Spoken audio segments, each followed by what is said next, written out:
Os lugares mais sombrios do inferno estão reservados àqueles que se mantiveram neutros em tempos de crise moral. Bom, eu sou Nayara, esse é o canal do blog Dignidade Não Cabe Aqui, e hoje eu vou fazer vídeo resenha. Eu vou falar do livro Inferno, de Dan Brown. É o primeiro livro do autor que eu tenho contato. Na verdade eu tenho Anjos e Demônios em casa, mas eu comecei a ler, sei lá, umas 2 páginas e acabei abandonando. Tá aqui guardado na estante há uns, sei lá, 8, 9 anos, sei lá quanto tempo tem aquele livro. Mas enfim, o primeiro livro que realmente eu comecei a ler e levei até o final foi Inferno. Então eu não tenho, muita gente diz que Dan Brown tem uma fórmula pronta, assim como Nicholas Sparks e outros autores, e que eles repetem essa fórmula nos diversos livros. Eu não sei, não tenho base para comparar, porque como eu disse, é o primeiro livro dele que eu leio, a partir dessa perspectiva única que eu vou poder falar aqui. Inferno, como o próprio nome já indica, trata de uma história, como toda história de Dan Brown, né, de perseguição, de descoberta e interpretação de símbolos e tal, relacionada à obra de Dante Alighieri, que é a Divina Comédia, que é dividida em 3 partes: Inferno, Purgatório e Céu, né, ou Paraíso. Inferno trata de uma aventura alucinante, frenética, pelas ruas de Florença, no começo, e em alguns outros lugares que eu não vou dizer aqui, claro, para não matar a surpresa, em que Robert Langdon, que é o nosso simbologista já conhecido, esse é o 4º livro que tem esse personagem como protagonista. Inclusive Dan Brown comentou que acho que vai escrever 12 livros ao todo sobre Robert Langdon, com Robert Langdon. Então esse é o 4º livro, nós temos mais 8 pela frente. Eu não sei se ele vai ter fôlego para produzir história para tudo isso, mas vamos acreditar, vamos ter fé na imaginação dele, né? Não sei se ele vai ter leitor também para tudo isso, mas deixemos que o futuro responda essa pergunta. Por falar em futuro, esse livro fala muito de futuro, assim, de como as ações no presente podem ter consequências desastrosas ou salvadoras no futuro. Então, Robert Langdon, um belo dia, acorda, né, em Florença, num hospital, e aparentemente ele havia levado um tiro de raspão e perdeu a memória.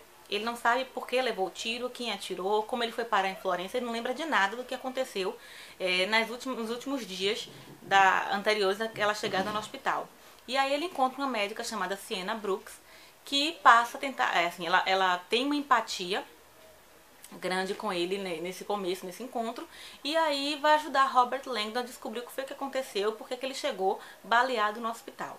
Aí a gente tem toda uma trama de mistério, de perseguição pelas ruas de Florença, e essa parte é muito interessante, assim, você tem a parte do mistério a ser descoberto, e tem a parte da descrição, né, do cenário, e Dan Brown é um mestre do detalhismo, assim, do detalhamento mais especificamente.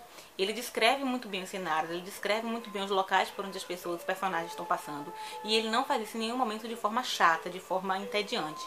Eu não me senti entediada em nenhum momento da leitura de Inferno, nem na parte da perseguição em si, nem na parte em que ele descrevia obras relacionadas ao texto de Dante Alighieri, ou descrevia monumentos ou pontos turísticos em que os personagens passavam lá em Florença ou em outros lugares.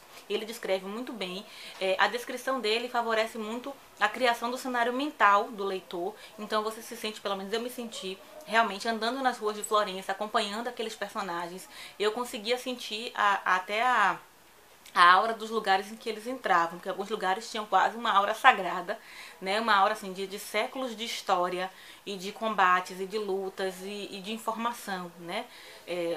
Eu conseguia sentir isso pela descrição de Dan Brown, e acho que realmente ele faz isso de forma muito, muito boa. A parte do mistério, da história, né? O thriller que ele escreveu, eu gostei. Assim, me surpreendeu em alguns momentos.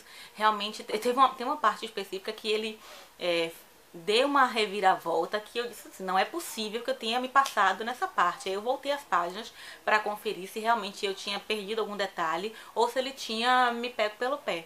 E ele me pegou pelo pé. Fechamento, eu achei que assim, achei que a história foi crescendo, crescendo, crescendo, chegou num clímax muito bom. Eu gostei bem do clímax da história. Eu achei que o desfecho não estava à altura da história que ele foi trazendo. Eu achei que não foi tão bom o gancho que ele deixou, porque me parece que ele deixa um gancho, né, nesse final, nessa conclusão do livro.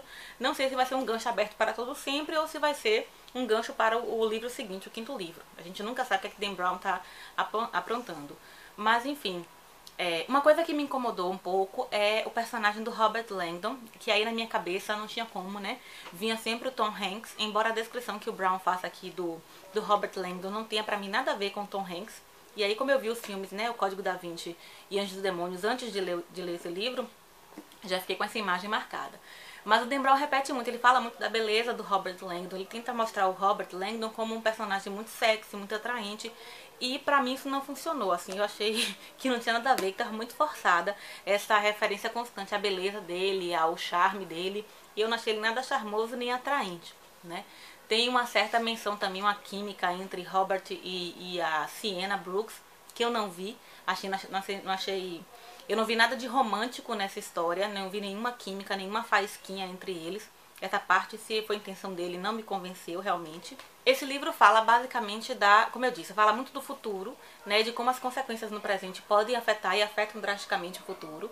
É um livro que fala muito da salvação da humanidade, os sacrifícios que podem e devem ser feitos em nome disso, né? Fala a discussão da ciência, até onde a ciência pode e deve ir, até onde é ético, não é ético, se os fins justificam os meios, né? Até que ponto você enxerga lá na frente um objetivo bom, altruísta, entre aspas, mas o que você faz para chegar, o que você faz no caminho para chegar a esse objetivo, será que vale a pena? Né? Será que o preço a ser pago não é muito alto ou não? Você estaria disposto a pagar? Tem alguns questionamentos que são feitos aqui que levam você a pensar sobre isso. Eu dividi em duas partes o Inferno. Eu dividi entre a parte do thriller, da história, do suspense, da perseguição, da caçada. Né? Eu gostei dessa história, mas eu gostei mais ainda da parte histórica, da parte didática, digamos assim. Me deu vontade, até comentei no Facebook, que o problema de ler esse livro é que, primeiro, eu tive vontade de ir para Florença na mesma hora, né, e para os outros lugares que ele mostrou aqui também, que ele descreveu aqui. E eu fiquei morrendo de vontade de ter uma aula ou ter várias aulas, de fazer um curso com Robert Langdon, porque eu sou atraída por essa coisa do simbologismo, de interpretar. Ele fala aqui que, né, que um texto, uma obra, uma música, o que seja, tem duas formas de interpretação. Você tem aquela mensagem mais imediata, que a obra lhe dá, e você tem a mensagem mais latente, que é justamente a interpretação que o simbologista faz. E eu gosto muito disso, acho muito instigante esse tipo de estudo, e o Robert Langdon atrai muito quando ele fala sobre isso, né? O Dan Brown sabe como mexer com a curiosidade da gente.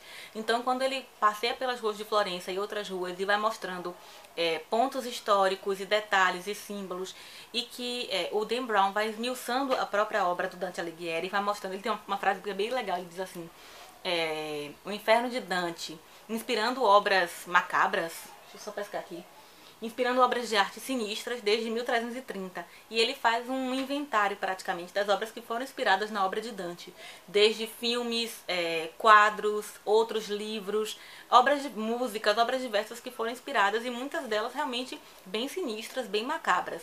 Mas é muito interessante, dá vontade assim. Eu ficava lendo o livro com o Google aberto, porque cada vez que ele citava alguém, eu ia procurar no Google qual era a imagem, qual era o texto, eu ia buscando as referências, porque você fica muito curioso realmente para saber que produções foram essas que surgiram a partir da Divina Comédia, mais especificamente do Inferno, né, que é a primeira parte da Divina Comédia.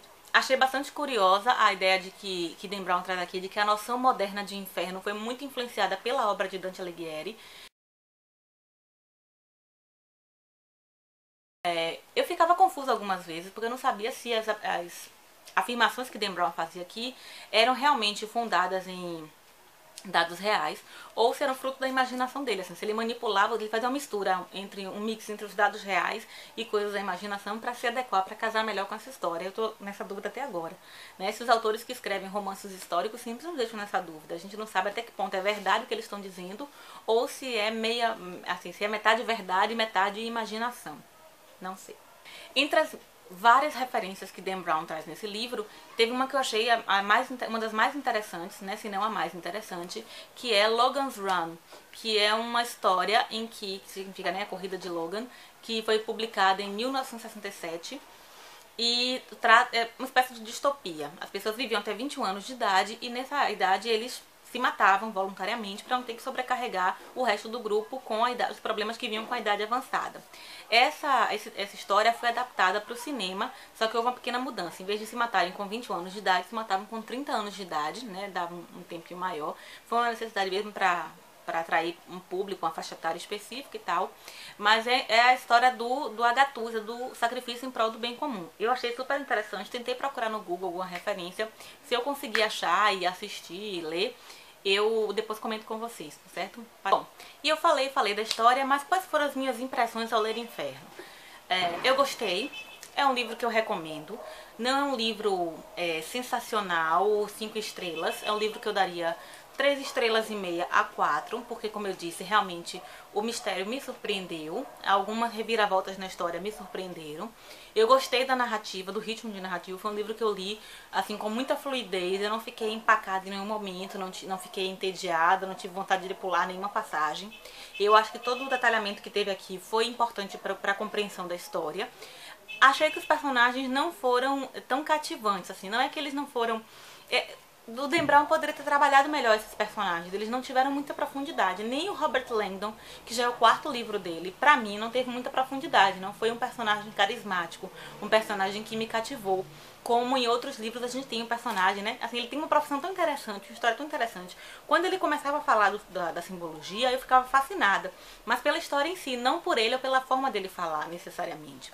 A Sienna Brooks, a diretora da Organização Mundial de Saúde, o diretor e outros personagens vários que foram aparecendo, né, diretores de museus e tal, também não me cativaram. Eu não me apeguei a nenhum personagem nesse livro. Assim, eu gostei da história geral, gostei da descrição histórica, da parte histórica, mas os personagens em si não me ganharam.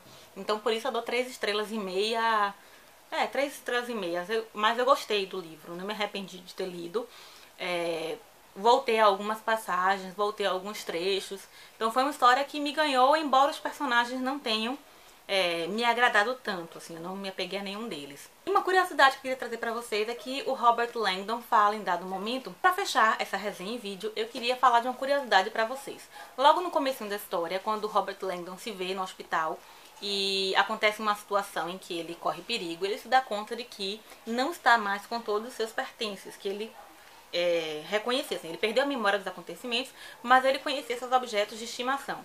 E entre eles tinha um objeto específico de estimação, né? Ele tinha uma ligação muito forte com esse objeto e ele fala o seguinte: durante quase 4 décadas, ele havia usado um antigo relógio do Mickey Mouse, uma edição de colecionador que ganhara de presente dos pais. O rosto sorridente de Mickey e seus braços que giravam alucinados sempre lhe haviam servido como lembrete diário para sorrir mais e levar a vida um pouco menos a sério. E aí ele ficou desesperado quando se deu conta de que o relógio havia sumido. E eu ri muito nessa parte, e provavelmente não vai fazer o menor sentido pra vocês, porque eu tava rindo de uma lembrança de um relógio do Mickey Mouse que o Robert Langdon havia perdido. Mas acontece que eu também tenho um relógio do Mickey Mouse, que como vocês podem ver pelo tamanho da pulseira, eu ganhei quando eu era bem pequena, não lembro que idade, mas eu lembro que o meu é azul, e mais 2 primos que tinham idade próxima à minha, um ganhou o vermelho, outro ganhou o verde. Só o meu era do Mickey, o deles acho que era do Pato Donald, e o outro era do Zé Carioca, algo do tipo. Vou aproximar pra vocês. E imediatamente me veio a imagem desse relógio, eu saí catando pela casa, porque é um relógio que eu guardo com muito carinho da minha infância. E realmente esses objetos são um lembrete de não levar a vida tão a sério, né? Até tava pensando outro dia, antes de ler Inferno, de trocar a pulseira, porque não cabe mais no meu pulso. Cabe mais, né? Quase não cabendo mais. Pra usar esse relógio, porque eu adoro ele é muito bacana, eu acho ele vintage e tem memórias muito gostosas da minha infância. Então, essa é a curiosidade que eu queria trazer pra vocês da história de Inferno, pra dar um pouquinho de leveza dessa história que traz tantos dilemas, tantas coisas sombrias, tá certo? É isso, se vocês gostaram da resenha, cliquem aqui embaixo no gostei, ajuda a divulgar o canal, ajuda a divulgar o vídeo também. Se não são inscritos ainda no canal, aproveitem pra se inscrever. Um beijo e até mais. Tchau!